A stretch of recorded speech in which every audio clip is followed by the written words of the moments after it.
ഏതൊരു പരിപാടിയുടെയും ചടങ്ങുകളെ മിഴിവാർന്നതാക്കുന്നത് അതിൻ്റെ പിന്നിൽ പ്രവർത്തിക്കുന്നവരുടെ കരങ്ങൾ തന്നെയാണ്. ഈ വർഷം കൃത്യമായി നമുക്ക് പറയാം, മാതൃസമിതിയുടെ പ്രവർത്തനം അവരോരോരുത്തരും വളരെ കൃത്യമായിട്ടുള്ള ഇടപെടലുകൾ ഓരോ കാര്യത്തിലും നടത്തുന്നുണ്ട് എന്നുള്ളത് നമുക്ക് കണ്ടറിയുന്ന കാര്യമാണ്. ഇവരുടെ എല്ലാവരുടെയും ചിത്രങ്ങൾ ഇവിടെ ചേർക്കുന്നില്ല. അത് നമുക്ക് ഇന്നത്തെ ആറാട്ടിൻ്റെ ഇന്ന് ചേർക്കാമെന്ന് വിശ്വസിക്കുന്നു. ഇന്ന് ഏലൂർ ബിജുവിൻ്റെ സോപാന സംഗീതം അഷ്ടപതിയിൽ നിന്നാണ് തുടങ്ങുന്നത്. വളരെ മനോഹരം എന്ന് പറയേണ്ടതില്ലല്ലോ.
പ്രിയപ്പെട്ട തിരുവമ്പാടി വിനോദുമാരാരും ഏലൂർ ബിജുവും കൂടി അവതരിപ്പിച്ച ഈ പരിപാടി 1 മണിക്കൂറിനേൽ മേലെ ഉണ്ടായിരുന്നു. ഞാൻ ചില പാട്ടുകൾ മാത്രമാണ് ഇവിടെ ചേർക്കുന്നുള്ളൂ.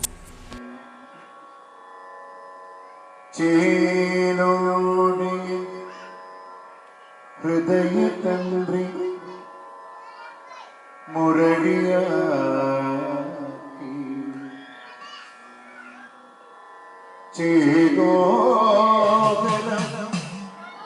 മധുരഗീത സുധയൊഴുകി ചേതസ്സിൽ വാഴുമൊരു ശ്യാമളവന്നരിൻ ചാരത്തു വന്നു നടമാടുവതെന്നു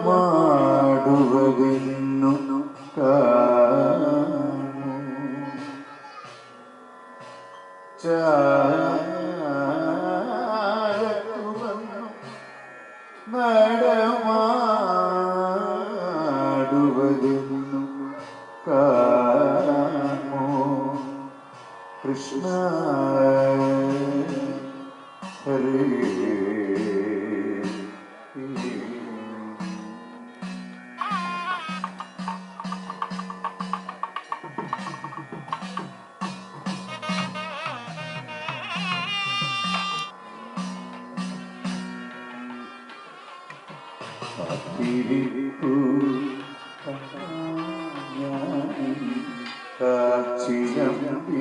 നാദം ആത്തിതീർക്കും ഹരിരൂപം പാത്തു ചേതു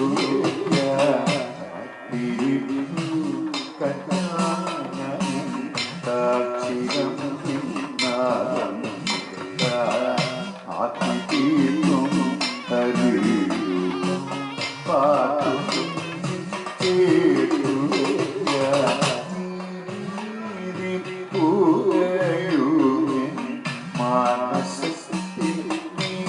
പകരാൻ നീ വരുന്ന വഴിയോളം നിറമിയ തീരുന്നു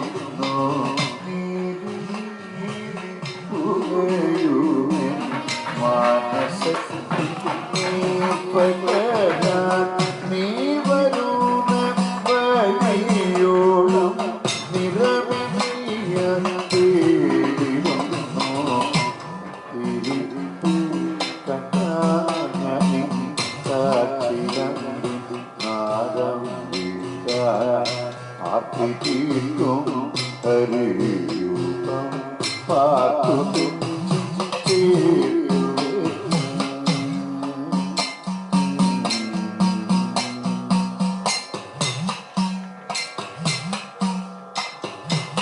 മായമൂടി മറഞ്ഞോനെ ചേതനേ ആത്മബോധം മാതരിയോ തേടിയു മാധവാരികേ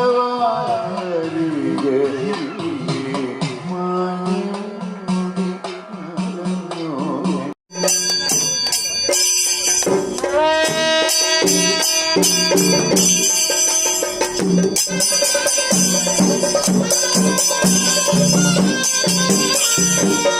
അറിയാലോ, ഉത്സവത്തിൻ്റെ ഈ ദിവസം വരെ ഭഗവാൻ പുറത്തേക്ക് എഴുന്നള്ളിയിട്ടില്ല. പള്ളിവേട്ടയ്ക്കായിട്ട് ഭഗവാൻ പുറത്തേക്ക് എഴുന്നള്ളാണ്. അതിന് അനുവാദം വാങ്ങിക്കുന്ന ഒരു ചടങ്ങുണ്ട്. മാരാരാണ് അതിന് അനുവാദം വാങ്ങിക്കുക തന്ത്രിയുടെ കയ്യിൽ നിന്ന്. തന്ത്രിയുടെ കയ്യിൽ നിന്ന് മാത്രമല്ല, കമ്മിറ്റിക്കാരുടെ കയ്യിൽ നിന്നും അങ്ങനെയുണ്ട് ഒരു അനുവാദം വാങ്ങിക്കുന്ന ഒരു ചടങ്ങുണ്ട്. ആ ചടങ്ങ് നമുക്ക് ഇതിനിടയിൽ ഒന്ന് കാണാം. ഇത് ശ്രീഭൂതബലി കഴിയുന്നതോടുകൂടിയുള്ള ഓട്ടപ്രദക്ഷിണമാണ്. ഓട്ടപ്രദക്ഷിണം എന്ന് ഉദ്ദേശിക്കുന്നതിൽ ക്ഷേത്രപാലിന് പാത്രത്തോടു കൂടിയാണ് ബലിയർപ്പിക്കുന്നത്. ബലിയെന്ന് വെച്ചാൽ നേദ്യം എന്ന് തന്നെയാണ്. 7 തള പാകം ദേവപാകം നാളികേരവും ശർക്കരയും പൂവും വയ്ക്കുന്നതാണ് നേദ്യം. 9 തള പാകം അതാണ് ബലി തൂവാനുള്ള പാകം. ബലിയും ഈ നേദ്യം പോലെ തന്നെ സമർപ്പണമാണ്.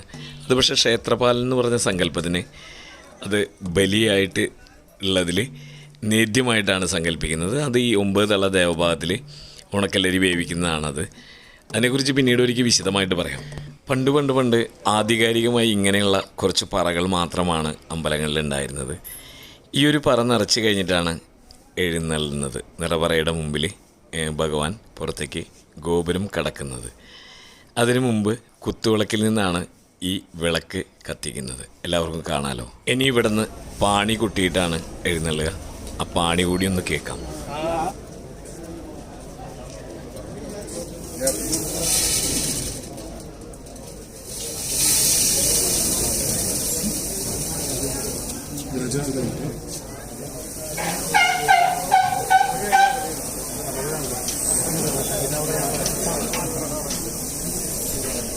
പുറത്തേക്ക് എഴുന്നള്ളിക്കാനുള്ള പാണിക്കുള്ള അനുവാദം വാങ്ങിക്കുകയാണ് തന്ത്രിയുടെ കയ്യിൽ നിന്ന്.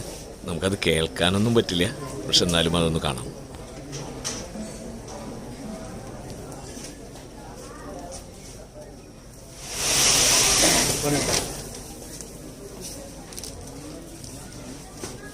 ഇനി ഇപ്പോഴത്തെ കാലത്ത് കമ്മിറ്റിക്കാരുടെ കയ്യിൽ നിന്ന് പുറത്തേക്ക് എഴുന്നള്ളിക്കാനുള്ള അനുവാദം വാങ്ങിക്കുന്ന ഒരു ചടങ്ങ് കൂടിയുണ്ട് ഇവിടെ.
2024 ഉത്സവത്തിൻ്റെ ഏറ്റവും പ്രധാന ചടങ്ങ്, അല്ലെങ്കിൽ എല്ലാ ഉത്സവത്തിൻ്റെ ഏറ്റവും പ്രധാന ചടങ്ങായ പള്ളിവേട്ടയ്ക്കായിട്ട് ഭഗവാൻ പുറത്തേക്ക് എഴുന്നള്ളുന്ന ചടങ്ങാണ്.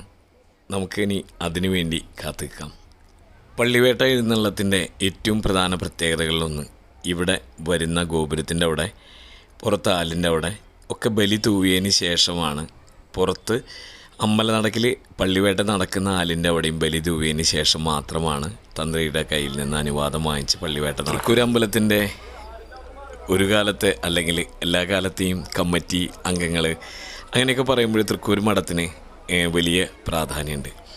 അതിൽ തൃക്കൂർ മഠം തന്നെ മാണിസ്വാമിക്ക് നൽകിയ കോലമാണ് തൃക്കൂരപ്പൻ്റെ കോലം നെറ്റിപ്പട്ടം അലങ്കാരങ്ങളൊക്കെ ഇപ്പോഴും ഓരോ വർഷവും തന്നെ അത് പ്ലേറ്റ് ചെയ്ത് ഫിനിഷ് ചെയ്ത് വെക്കുമ്പോഴാണ് അതിന് അത്രയും തിളക്കമുണ്ടാവുള്ളൂ.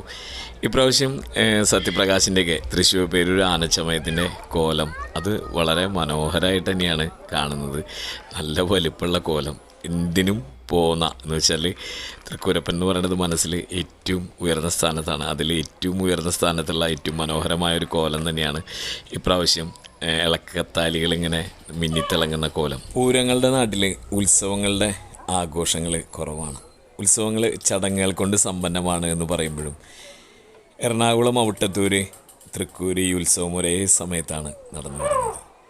തൃശ്ശൂർ പൂരങ്ങളാണ്, എല്ലാം പൂരങ്ങളാണ്. കുട്ടനല്ലൂർ പൂരം, ആറാട്ടുപുഴ പൂരം, പെരുവനം പൂരം എന്നൊക്കെ പറയും. അമ്പലനടയിലെ ഒരുക്കങ്ങൾ പൂർത്തിയായി പള്ളിവേട്ട ചടങ്ങിന് വേണ്ടി ഒരുങ്ങി നിൽക്കുകയാണ്. ഇതാണ് ഇപ്പോൾ ഈ പറയുന്നത് പോലെ പന്നീനെയാണ് വേട്ട ചെയ്യുന്നത് എന്നൊക്കെയാണ് പറയണത്. എന്തായാലും മൃഗങ്ങളെ വേട്ട ചെയ്യുന്നു എന്നുള്ള ഒരു അർത്ഥത്തിലാണ്, അത് ദുഷ്ചിന്തകളെ വേട്ട ചെയ്യുന്നു എന്നുള്ള അർത്ഥത്തിലാണ്.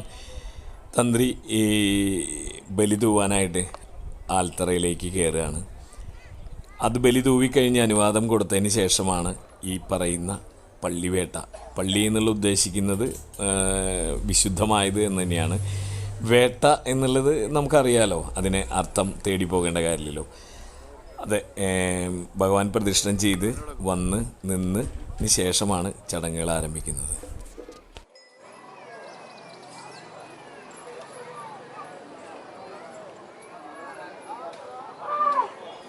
ഈ ബലി തൂവുക എന്ന് പറയുമ്പോഴേ അവിടെ സമർപ്പിക്കുക, ആ ഭൂമിക്ക് സമർപ്പിക്കുക. ആ ഭൂമിക്ക് സമർപ്പിക്കുന്നത് പക്ഷിമൃഗാദികൾക്ക് ഭക്ഷിക്കാം എന്നുള്ളതും കൂടി അർത്ഥമാക്കുന്നുണ്ടല്ലോ.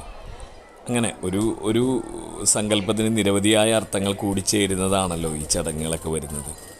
എന്തായാലും പല പല അർത്ഥങ്ങളായാലും ആഘോഷങ്ങളാണ് ഉത്സവത്തിൻ്റെ ഏറ്റവും പ്രധാനമായ കാര്യം.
ും